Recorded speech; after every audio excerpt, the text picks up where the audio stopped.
Konti na lang natira. Morning mga boss. Oil check tayo ngayon. Oil. 353 kilometers. Ganun kayo ito. Regado pa mo. Ayan mga boss. 359 kilometers. Sobrang ito. Konti na lang natira. Ayan mga boss, ito yung gamit natin ngayon. Oil Shell Helix 20W50. Try natin to.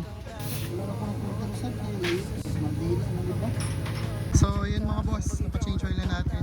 Shell yung gamit natin oil ngayon. Dito tayo nagpa-change oil kay boss dito dito. Ayan.